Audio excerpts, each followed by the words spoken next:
So we're sitting here with Colin, one of the owners of Lock 15. We're just going to ask him some questions. He partake in the May Madness as well, and just talking about COVID and different things like that real quick. So my first question to you is, how long have you been working with Future POS? Well, let's see. Future POS, I started at Crave in 2000. They had Future POS. I was only there for a couple years. And then when I moved back to Ohio from Philadelphia in 2014, I took a job initially at Brico. Brico used Future POS. And then I got a chance to talk to you about it when we started the idea of getting this place up and going. In 2018 was when we opened, August of 2018. So on and off for quite a bit of time. During that time, what day-to-day problems does Future POS help you resolve? Always is quick to respond to any software issues that we might have, or any questions that we have regarding updates on the system, or just how to solve a problem, how to do something, how to generate a report. I know that we've had to get into bringing up some sales or some receipts from months in the past, and always quick to respond with that. The support's always been great, and I like the fact that being local here to Akron, if I need somebody to come in and take a look at something, it usually doesn't take longer than a day for it to happen. So that's always been good. I've never had anything but good things to say about the support at Future POS. Was there a certain time that it completely, can you remember like a specific time that it exceeded your expectations? I mean, initially just the whole program. The program itself, I think, exceeded my expectations with what it's able to do. And when I talk to you a lot or call you about questions about adding online ordering or wireless consoles or any number of things, and I don't think there's been a time when I haven't gotten a positive response, or at least a response that offers a solution that is pretty close to what I'm looking for. So why would you recommend the package of Future POS software and FPOS Group to other bars, restaurants, and breweries? I think the software package is very intuitive. The system, the interface with the server is very intuitive. I've been able to adapt it and make it very, very particular to our needs. We can add modifiers in different ways. We can add buttons in different ways. So in that way, just the user interface is very friendly. And again, just being a local company, being a few blocks away, having that support right there, for me it makes a big difference. So how did you come up with the idea of Lock 15? Originally, Lock 15 was just a random conversation that I had at a Christmas party with my cousin Joe, who was home brewing beer. I was living in Philadelphia at the time. I came back for a Christmas party, or for Christmas, and we had a family party, and Joe had brewed a batch of Christmas ale, and I just thought it was dynamite. So we started sort of fantasizing about opening a restaurant and brewery, because I was a restaurant guy, and he was obviously into brewing the beer. So we started kind of casually talking about it. At the time, I had no plans to move back to Akron, though, so it was just kind of a pipe dream. And then when I did move back in 2014, we started, maybe after about 6 months of me being back, we actually started kind of getting into it and starting to build the business plan. And then we found this location, and Lock 15 was the actual place and name was born from the location that we're at. We're at Lock 15 on the Ohio Erie Canal.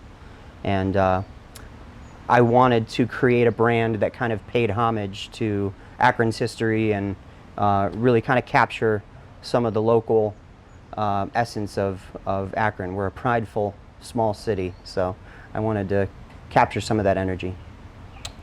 What makes Lock 15 different than other breweries? I think the hospitality experience and the food would be the two big things I would point to. Obviously, the beer beer is such a funny thing because it's all similar colors and it all goes in similar glasses. And I think, every brewery has beers that are competitive with one another. Every brewery has something to offer. I think there's a lot of guys around here that brew a lot of really good beers. I think the one thing that gets people here more often than maybe some of those places is our hospitality experience. We always teach and train our staff to kind of have a fine dining attitude and a casual atmosphere. So the expectations of their food and beer knowledge, the knowledge of the program, and the steps of service that they provide, we've always wanted to exceed people's expectations. And then carry that over to the food. I mentioned that I was kind of more of a restaurant guy. My cousin was more of a brewery guy.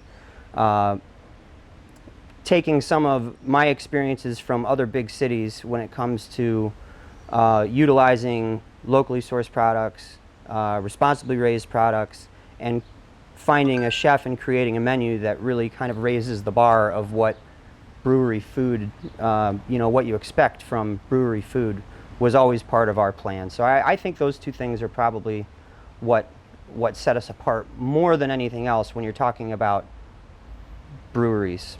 Just setting aside the beer, because again, I think all these local guys have good things to offer.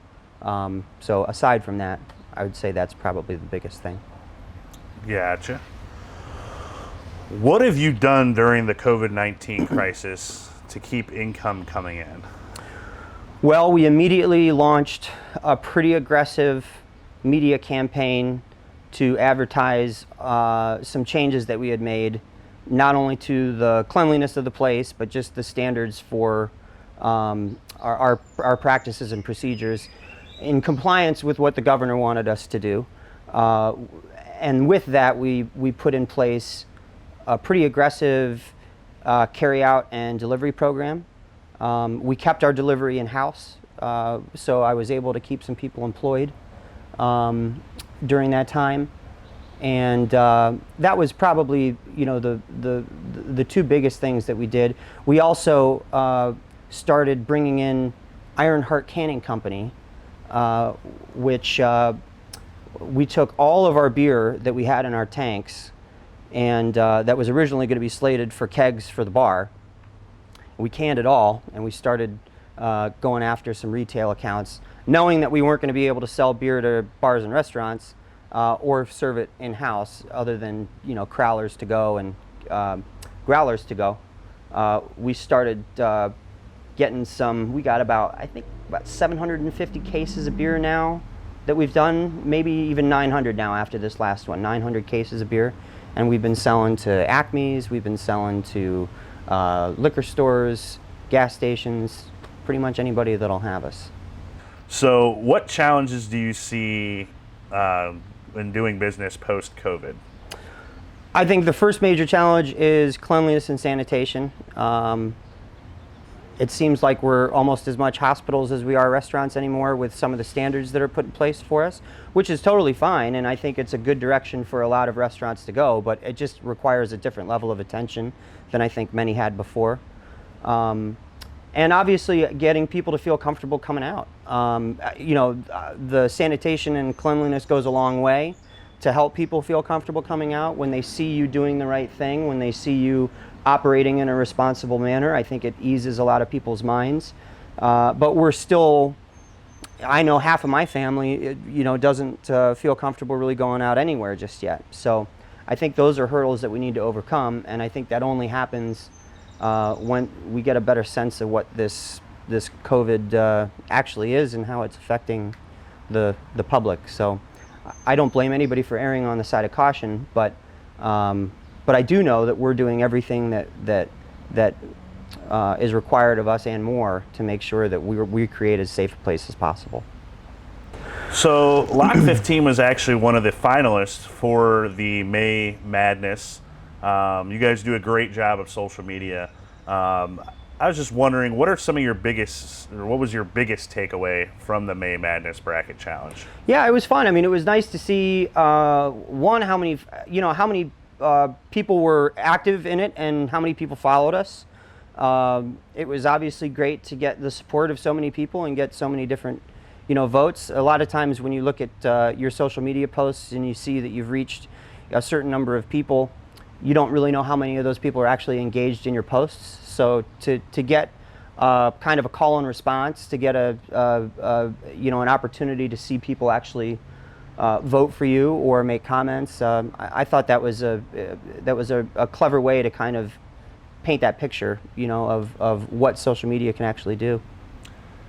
How are you able to get so many votes, each round and not have voters fatigue? Well, I don't know exactly. No, I think I do wish we had a couple more days between some of those rounds, but that's neither here nor there. I think part of it was just kind of hammering it, once people got involved in it, trying to keep them involved as best you could, from the standpoint of looking at it like a March Madness or May Madness, kind of a thing. When you think of how that tournament is laid out and how you just have fun with the wording. You try to get people to be aggressively following it, and you post it. I mean, you just keep kind of hammering it home. I had a couple of groups that I'm involved in that were probably less than happy with me by the time it was all said and done, but they still voted, so that was good. And then finally, you guys, like I said, do such a great job with social media, especially its marketing and different things like that. What would you recommend to other businesses to help them create a better social media presence? Keep your content diverse and keep it simple. Attention spans with social media tend to be fairly short, so you really need to hit them with something.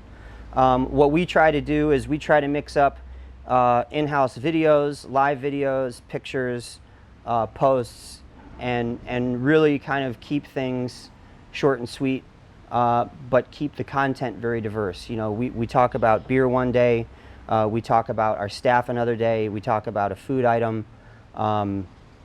pictures of the patio, pictures of the kitchen, pictures of the food, pictures of the beers, pictures of our labels, just anything that you can do to get the branding out there, to get what it is that you do out there.